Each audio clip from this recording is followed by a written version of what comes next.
Hello dear students. प्रस्तावना संविधान का वो भाग है जहां से हमेशा क्वेश्चन पूछे जाते हैं। सीजी पुलिस एडीओ में विशेषकर ये क्वेश्चन पूछे जाएंगे, इसलिए हमने आपके लिए टॉप 10 तैयार किया है। चलिए वीडियो को स्टार्ट करते हैं और जानते हैं क्या है आखिर प्रस्तावना के प्रश्न। पहला क्वेश्चन है, हम भारत के लोग किसका आरंभिक वाक्य है? ऑप्शन है मूल अधिकार, प्रस्तावना, राज्य के नीति निर्देशक तत्व या संविधान की प्रस्तावना। जल्दी से इसका आंसर देंगे। जहां तक आपने इसका सही आंसर किया होगा, ऑप्शन नंबर डी इसका सही आंसर है। ऑप्शन नंबर बी इसका इसलिए सही आंसर नहीं होगा क्योंकि प्रस्तावना किसी भी चीज का हो सकता है, इसलिए हमें संविधान की प्रस्तावना यह शब्द याद रखना है। हमारा दूसरा क्वेश्चन है, भारतीय संविधान की प्रस्तावना में निम्नलिखित में से कौन सा शब्द शामिल नहीं थे जिन्हें बाद में जोड़ा गया? ऑप्शन है संप्रभु, समाजवादी, गणराज्य या न्याय। जल्दी से उस शब्द को आइडेंटिफाई करिएगा जहां तक आप इसका आंसर बना पाए होंगे दोस्तों। ऑप्शन नंबर बी समाजवादी शब्द संविधान की प्रस्तावना में नहीं था जिन्हें बाद में जोड़ा गया है। क्वेश्चन नंबर 3 है, समाजवादी, धर्मनिरपेक्ष और अखंडता शब्द किस संविधान द्वारा प्रस्तावना में जोड़े गए थे?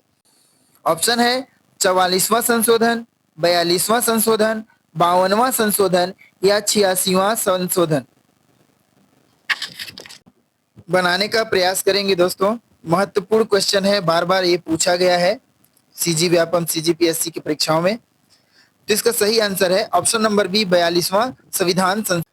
हमारा अगला प्रश्न है, भारतीय संविधान की प्रस्तावना को किस वर्ष अपनाया गया था? ऑप्शन है 1947, 1950, 1949 या 1951। सारे इंपॉर्टेंट क्वेश्चन है, बार बार पूछे गए हैं सीजी व्यापम में। जहां तक आप इसका सही आंसर कर पाए होंगे, ऑप्शन नंबर सी 1949 इसका सही आंसर है, जब संविधान की प्रस्तावना को अपनाया गया था। एग्जैक्ट डेट है 26 नवंबर 1949। पांचवा प्रश्न है, प्रस्तावना में वर्णित न्याय के कितने प्रकार हैं? ऑप्शन है 2, 4, 3 या 1। इस प्रश्न को बनाने के लिए आपको पूरे प्रस्तावना को ध्यान से पढ़ना पड़ेगा और यहां से प्रश्न आने ही आने हैं। जहां तक आप इसको बना पाए होंगे, ऑप्शन नंबर सी इसका सही आंसर है 3। आगे इसको हम आपको एक्सप्लेन करेंगे। क्वेश्चन नंबर 6 है, संविधान की प्रस्तावना में लोकतंत्र शब्द का क्या तात्पर्य है? ऑप्शन है राजा द्वारा शासन, जनता द्वारा चुनी गई सरकार, सेना का शासन, एक पार्टी का शासन।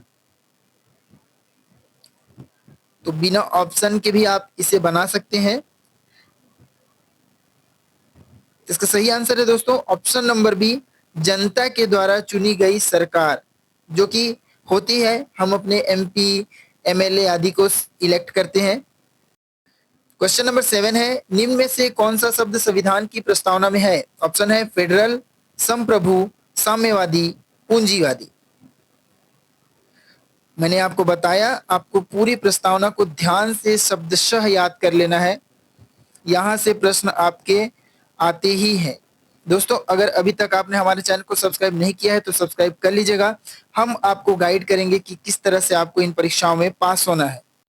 बिच्छू के डंक में कितना जहर होता है, इसका पता करने के लिए हमको खुद पर डंक नहीं मरवाना चाहिए, उस व्यक्ति से पूछ लेना चाहिए जिसे कभी बिच्छू ने डंक मारा है। ठीक उसी तरह हमारे पास काफी कार्यानुभव है इस चीज के लिए, तो हम आपको अच्छे से गाइड करेंगे।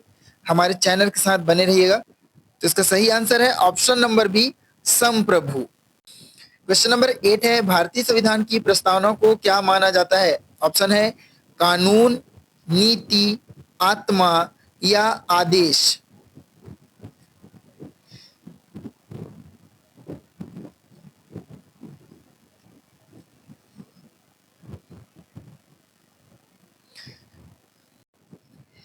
इसका सही आंसर है ऑप्शन नंबर सी आत्मा, भारतीय संविधान की प्रस्तावना को आत्मा कहा गया है, क्योंकि जब भी ऐसे केस आते हैं जहां संवैधानिक अनुच्छेद अनुसूचियां काम नहीं करती हैं, वहां प्रस्तावना का सहारा लिया जाता है। इसके अलावा भीमराव अंबेडकर ने आर्टिकल 32 को भी संविधान की आत्मा कहा है, जो कि संवैधानिक उपचार प्रदान करता है। क्वेश्चन नंबर 9 है, संविधान की प्रस्तावना का आधार कौन सा प्रस्ताव था? ऑप्शन है नागरिकता प्रस्ताव, उद्देश्य प्रस्ताव, संघ प्रस्ताव या स्वतंत्रता प्रस्ताव। आपकी जानकारी के लिए बता दें, यह प्रस्तावना जवाहरलाल नेहरू के द्वारा पेश किया गया था। इसका सही आंसर है ऑप्शन नंबर बी, उद्देश्य प्रस्ताव। संविधान की प्रस्तावना का आधार है, जो कि जवाहरलाल नेहरू के द्वारा पेश किया गया था। इसमें बताया गया था कि इस संविधान का उद्देश्य क्या है, जो कि हम जनता को अधिनियमित, आत्मार्पित और अंगीकृत करके प्रदान करेंगे। क्वेश्चन नंबर 10 है, संविधान की प्रस्तावना को न्यायालय द्वारा किस निर्णय में संविधान का अभिन्न अंग माना गया? ऑप्शन है गोलकनाथ मामला, केशवानंद भारती मामला, मिनर्वा मिल्स मामला या शंकर प्रसाद मामला। तो प्रस्तावना से रिलेटेड ये सभी केस हैं, इनका केस स्टडी करना आपको पड़ेगा। एम लक्ष्मीकांत या परीक्षावाड़ी की बुक आप ले सकते हैं, इस चीज में बहुत ही बेहतर तरीके से समझाया गया है। तो इसका सही आंसर है केशवानंद भारती मामला 1973। और दोस्तों, इससे पहले हमने बताया था आपको कि कितने प्रकार के अधिकार के बारे में बात करता है प्रस्तावना। तो सामाजिक, आर्थिक, राजनीतिक न्याय की पुष्टि करता है प्रस्तावना, तो आंसर होगा 3। और यहाँ पास हमने टॉप 10 क्वेश्चन बनाए। कमेंट करिए कितने आपने सही बनाए हैं और हमारे चैनल को सब्सक्राइब करिए। Thank you.